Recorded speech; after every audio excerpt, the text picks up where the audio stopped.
पिता पुत्र पवित्रात्मा नाम रे आमेन। आपण मान समस्त को जय यीशु। आमे प्रार्थना करिबा। नमस्ते मरिया निग्रह पूर्ण प्रभु तुमरी संगरे नारीगणक मध्य तुमे धन्य एवं धन्य तुमर गर्भफल यीशु। ओई परमेश्वरंग माता पुण्य मरिया आंबे माने पापी आंब मान निमंते वर्तमान और आंब मान मरण समय नूतना कर कृष्णगुड़े मोर स्नेहर भाई भाई मैंने आज हूँ मार्च मास 13 तारिख शुक्रवार दिन। आज सुसमाचार मार्क सुसमाचार 12 अध्याय 28 पदरू 34 पर्यंत आम ध्यान करवा। धर्मशास्त्री मानकर मध्यरु जड़े निकट को आसिले और सेमानंकर तर्क वितर्करू जानी पारले जे यीशु सेमानंकु यथार्थ उत्तर देइचंदी। तेणु से ताहांकु प्रश्न कले समस्त आज्ञा मध्य केउटी श्रेष्ठ। यीशु उत्तर देले प्रथमटी हेउची हे इस्राएल शुण आंब मानकर प्रभु ईश्वर एकमात्र प्रभु अटंदी।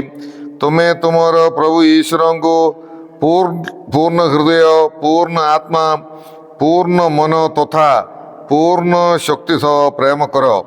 द्वितीयटी यह तुमे तुमर प्रतिवासी को आत्म प्रेम कर। यही आज्ञा गुड़िक व्यतीत अन्य कौनसी श्रेष्ठ आज्ञा नहीं। धर्मशास्त्री जनक कहले गुरु आपण ठीक कहते ईश्वर एकमात्र एवं तांकर व्यतीत अन्य कहीं नहीं।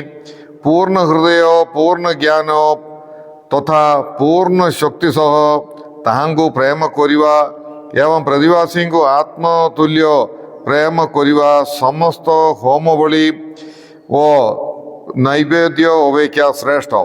से बुद्धिमता उत्तर सहकारे उत्तर देइचंदी जानी यीशु ताहांको कहले तुमे ईश्वरंकर राज्यरू दूर रे नहीं। यहाँ परे आउ कही तांको कौनसी प्रश्न करने को साहस कले नहीं। प्रभुंकर सुसमाचार। हे प्रभु यीशु ख्रीष्ट तुमर प्रशंसा हो। कृष्णगुड़े मोर स्नेहर भाई भाई मैंने आज सुसमाचार धर्मशास्त्री यीशु को पचारे समस्त आज्ञा मध्य केउटी श्रेष्ठ।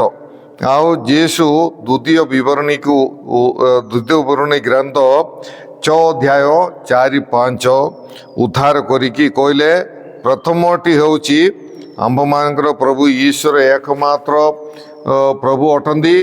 तुमे तुमर प्रभु ईश्वर को पूर्ण हृदय पूर्ण आत्मा पूर्ण मन तथा पूर्ण शक्ति सह प्रेम कर। यह प्रथम आज्ञा बोलिकी यीशु कहले। आउ द्वितीयटी यह तुमे तुमर प्रतिवासी को आत्म प्रेम कर। लेवीय ग्रंथ 19 अध्याय 18 पद रे लेखा होची तुमे तुमर प्रतिवासी को आत्म प्रेम कर।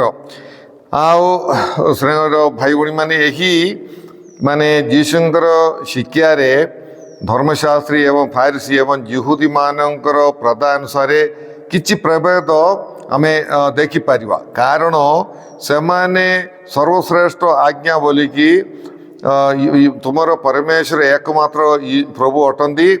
तांको पूर्ण हृदय पूर्ण प्राण रे पूर्ण आत्मा रे तथा पूर्ण शक्तिर सहित प्रेम कर। यह ही सर्वश्रेष्ठ बोलिकी समाने भावुतिले एवं ताहा पालन करने से चेष्टा करथिले। किंतु यीशु प्रतिवासी प्रेम को समान गुरुत्व दौरान एवं से द्वितीयटी बोलिकी से प्रतिवासी को तुम्हें आत्मवली प्रेम कर बोलिकी से प्रभु यीशु ख्रीष्ट जोड़े दौरान यही प्रथम श्रेष्ठ आज्ञा संगे एवं प्रतिवासी प्रेम को ईश्वर प्रभु यीशु ख्रीष्ट बहुत किसी गुरुत्व देवाटा आमे देखि पारिछु।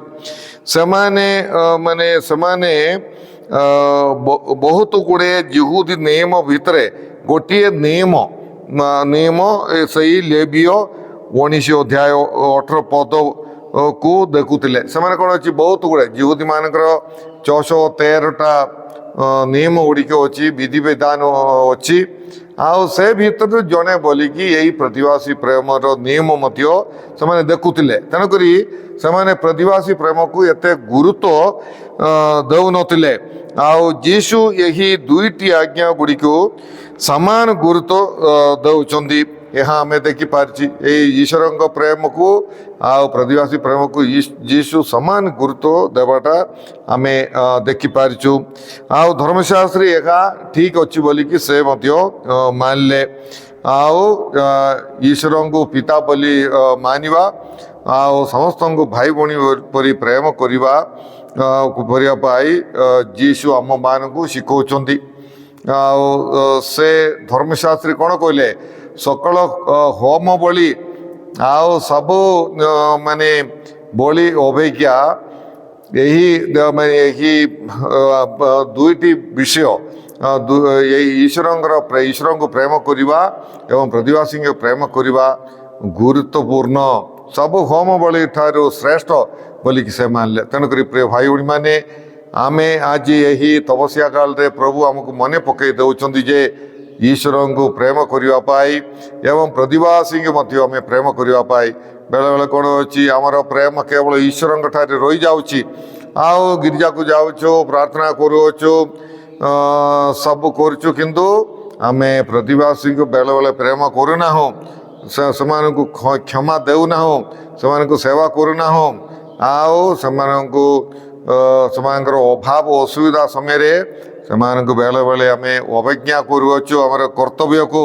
ତେଣୁକରି ଈଶ୍ୱର କେତେ ପ୍ରତିବାସୀ ପ୍ରେମକୁ କେତେ ଗୁରୁତ୍ୱ ଦେଉଛନ୍ତି ତାହା ଆମେ ବୁଝିବା ଏବଂ ପ୍ରତିବାସୀ ପ୍ରେମ ବହୁତ ଗୁରୁତ୍ୱପୂର୍ଣ୍ଣ ବୋଲିକି ଯୀଶୁ ଏହି ଘଟଣା ମାଧ୍ୟମରେ ଆମ୍ଭମାନଙ୍କୁ ଶିକ୍ଷା ଦିଅନ୍ତି। ମାନେ ଏହି ସ୍ନେହକୁ ଯୀଶୁ ଯେଉଁ ପ୍ରତିବାସୀ ପ୍ରେମର ବିଷୟରେ ପ୍ରେମ ବୋଲିକି ସେ ବ୍ୟବହାର କରୁଛନ୍ତି, ସେ ପଦ ହେଉଛି ଗ୍ରୀକରେ ଆମେ ଆଗାପେ ବୋଲିକି କହିବା।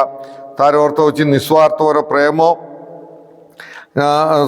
ମାନେ ଅନ୍ୟର ମଙ୍ଗଳ ଚାହିଁ ସେମାନଙ୍କୁ ପ୍ରେମ କରିବା, ଅନ୍ୟର ମଙ୍ଗଳ ଚାହିଁ, ଅନ୍ୟର ଏଇଟା ଗୋଟେ ଜଣଙ୍କ ଠାରୁ ଲାଭ ଉଠାଇବା ପାଇଁ ନୁହେଁ, ସେ ତାଙ୍କର କ୍ଷତି ଚାହିଁକି ନୁହେଁ, କିନ୍ତୁ ଜଣଙ୍କର ମଙ୍ଗଳ ଚାହିଁକି ସେମାନଙ୍କୁ ପ୍ରେମ କରିବା। ଏଇଟା ହେଉଛି ସେହି ପ୍ରତିବାସୀ ପ୍ରେମ, ଯେଉଁ ବାକ୍ୟ ଯେଉଁ ପଦ ଯୀଶୁ ବ୍ୟବହାର କରନ୍ତି ଆଗାପେ। ଆଉ ଆମେ ଅନ୍ୟମାନଙ୍କର ମଙ୍ଗଳ ଚାହିଁ ସେମାନଙ୍କୁ ପ୍ରେମ କରିବା ପାଇଁ ଆମେ ଚେଷ୍ଟା କରିବା। ଆଉ ଈଶ୍ୱରଙ୍କର କଥା ମାନେ ଯଦି